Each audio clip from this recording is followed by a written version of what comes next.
Salut, aujourd'hui je vais te présenter un widget qui va carrément changer ta façon de programmer. Bien, il s'agit bien du widget ListView.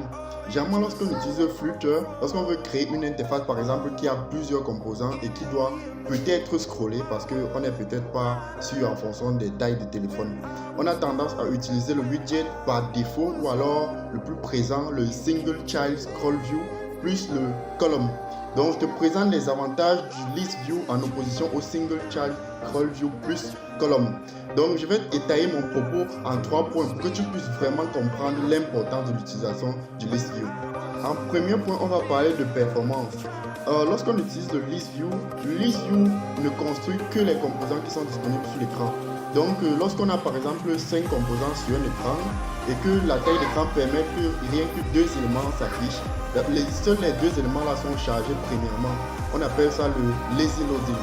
Or, lorsqu'on utilise le couplage Single Child Scroll View plus Column, tous les composants qu'on a mis, tous les composants enfants qui sont présents sur cette page là vont être automatiquement chargés lors du lancement de la page.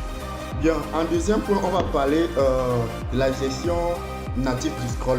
Donc, avec le composant ListView permet de gérer automatiquement le scroll, l'inertie et la position mémoire. Donc, que ce soit un scroll vertical ou un scroll horizontal. Contrairement au Single Child Scroll View, qui généralement, il va falloir tout paramétrer soi-même. Et avec le Single Child Scroll View, on bloque généralement sur des erreurs de débordement, des erreurs de overflow et également des erreurs de scroll, de blocage au scroll. Donc ça fait généralement même planter. Donc alors en dernier point, on va parler des fonctionnalités intégrées. Lorsqu'on utilise le composant ListView par exemple, on a les éléments intégrés tels que le padding, on a également le contrôleur si on veut générer plusieurs éléments de façon dynamique. Alors que lorsqu'on a avec le Single Child Scroll View, peut-être couplé au column comme je disais précédemment, on est obligé de tout faire soi-même. On est obligé d'utiliser un padding à côté d'un autre composant à côté. Donc vous voyez que lorsqu'on utilise le ListView, ça nous permet de gagner non seulement en termes de performance, en termes de rapidité, de fluidité même de l'interface.